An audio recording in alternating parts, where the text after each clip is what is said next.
ఈ నెంబర్లో పుట్టినటువంటి వాళ్ళు చాలా అదృష్టవంతులుగా మనం చెప్పుకోవచ్చు. నలుగురికి సహాయం చేసేటువంటి గుణం ఉంటుంది. అయితే కాస్త ఆలస్యంగా సెటిల్ అవుతారు. నమస్తే ఫ్రెండ్స్, నేను హరిహరం న్యూమరాలజిస్ట్. ఈరోజు 1, 10, 19, 28 తేదీలలో జన్మించినటువంటి వారి యొక్క లక్షణాలు ఏ విధంగా ఉంటాయి అనేటువంటివి ఒక 2-3 పాయింట్లు. పుట్టినటువంటి తేదీలో డేట్ ఆఫ్ బర్త్ మొత్తంలో, అంటే పుట్టినటువంటి రోజుల్లో కావచ్చు, మాసంలో కావచ్చు, సంవత్సరంలో కావచ్చు, 1 అనేటువంటిది నెంబర్ రాకపోతే జరిగేటువంటి నష్టాలు ఏ విధంగా ఉంటాయి, వాటికి సంబంధించినటువంటి రెమెడీస్ని నేను ఈవేళ కొన్ని చెప్తానండి. ఈ వీడియో ప్రతి ఒక్కరికి ఉపయోగపడుతుంది ఫ్రెండ్స్. అందరూ కూడా పెద్ద మనసు చేసి లైక్ చేసి షేర్ చేయండి, సబ్స్క్రైబ్ చేయండి, ఫాలో కండి. 1, గ్రహాలకు అధిపతి అయినటువంటి సూర్యగ్రహం చాలా శక్తివంతమైనటువంటి వనరు అని చెప్పొచ్చు మనం.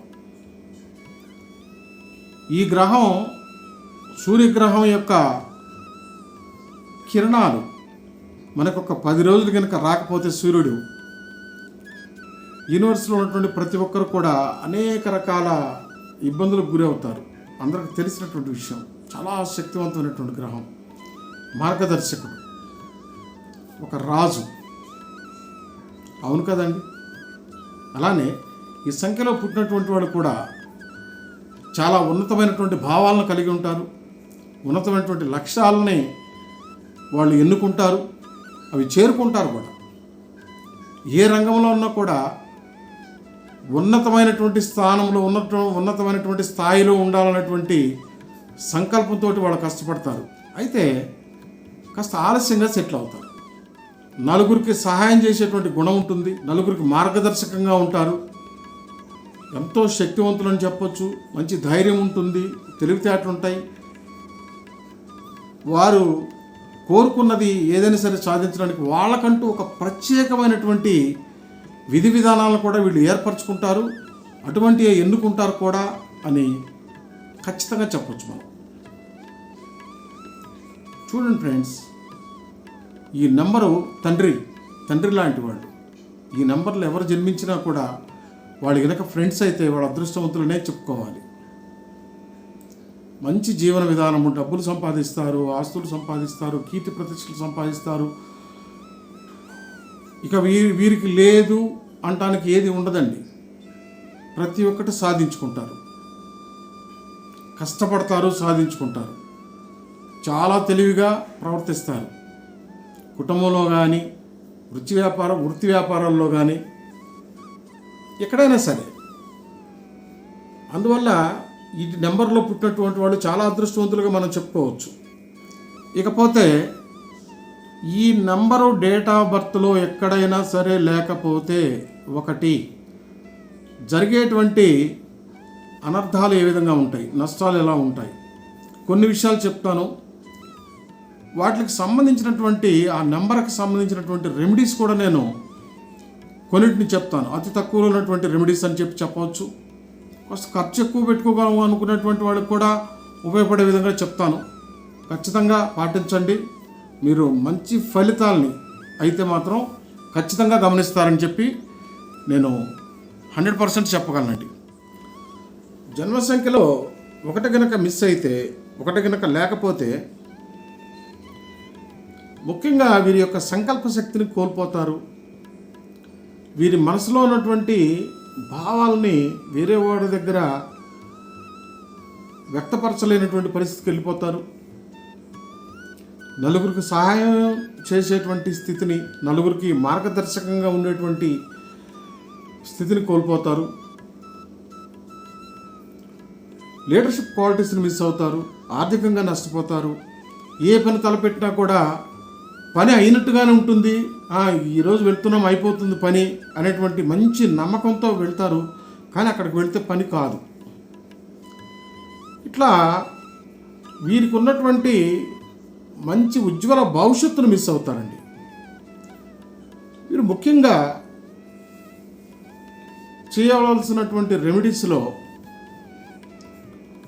సూర్యనారాయణకి, సూర్యభగవానుడికి నిత్యము ఉదయాన్నే సూర్యోదయానికి పూర్వం నిద్రలేచి అన్ని కార్యక్రమాలు పూర్తి చేసుకొని చక్కగా తలంటుకొని స్వామివారికి ధ్యానం చేయడం, అట్లానే ఆ యంత్రాన్ని ఇంట్లో పెట్టుకోవడం. యంత్రాన్ని ఇంట్లో పెట్టుకోవడం అంటే కొనుక్కొచ్చుకొచ్చి పెట్టడం కాదండి. ఆ యంత్రానికి, ఆ సూర్యగ్రహానికి కావాల్సినటువంటి పూజా పునస్కారాలు అన్నీ చేయించి టెంపుల్కి తీసుకొచ్చి పెట్టుకోవడం. అట్లానే ఉదయాన్నే సూర్యోదయం టైంలో సూర్యునికి ఎదురుగా నిలబడి రాగి చెంబులో వాటర్ తర్పణం వదలటం, బెల్లం కూడా వేసుకోవచ్చు వాటర్తో పాటు. తర్పణం వదలటం, మన సంకల్పం చెప్పుకోవడం. అట్లానే స్ఫటికమాల ధరించవచ్చు, చాలా బాగా ఉపయోగపడుతుందని చెప్పచ్చు. అట్లానే మగవారు అయితే కుడి చేతికి, ఆడవారైతే ఎడమ చేతికి ఎరుపు రంగు దారం కట్టాలి. అట్లానే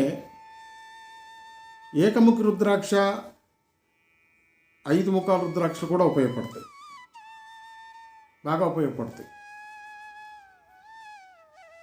అలానే రూబీ కూడా ధరించవచ్చు. బర్మా కెంపు కూడా చాలా బాగా పనిచేస్తుంది. అట్లానే మీరు నివసించేటువంటి ఇంటిలో నార్త్ ఈస్ట్లో, ఉత్తర ఈశాన్య భాగంలో ఫౌంటైన్ కానీ అక్వేరియం కానీ ఖచ్చితంగా ఉంచండి. మీకు చాలా ఉపయోగకారిగా ఉంటుంది. ఇంట్లో చెత్తా చెదారం ఉండనివ్వకండి. శుభ్రంగా ఉంచుకోవటం, ఈ పరిసర ప్రాంతాలు శుభ్రంగా ఉంచుకోవటం. అలానే వేరే వాళ్ళ బట్టలు వేసుకోవద్దు, వేరే వాళ్ళ చెప్పులు ధరించవద్దు, మీవి వారికి ఇవ్వద్దు. అలానే ఆయిల్స్, హెయిర్ ఆయిల్స్ కానివ్వండి, ఏదైనా సరే మీకు మీరు ఉపయోగించండి. మీకున్నటువంటి లక్షణాలు ఏంటంటే రాజలక్షణాలండి. సూర్యుడు అంటే రాజు, తండ్రి లాంటి వాడు, మార్గదర్శకుడు. సో మీరేంటంటే ఒకళ్ళ మీద డిపెండ్ అయ్యేటువంటి వ్యక్తులు కారు. మీరు ఇండిపెండెంట్గా ఏదైనా సరే సాధించేటువంటి వ్యక్తులు కాబట్టి మీరు ఇవన్నీ ఖచ్చితంగా పాటించండి, మీకు బాగా ఉపయోగపడతాయి. ఇంకేదైనా సమస్యలు ఉంటే నన్ను కాంటాక్ట్ చేయండి, అపాయింట్మెంట్ తీసుకోండి. ఖచ్చితంగా మీకు 100% ఉపయోగపడేటువంటి రెమెడీస్ నేను చెప్తాను. మరో మంచి వీడియోతోటి మీ ముందుకు వస్తాను friends. Thank you very much. ప్రతి ఒక్కరికి కూడా పేరున నా యొక్క మనపూర్వక ధన్యవాదాలను తెలియజేస్తున్నానండి.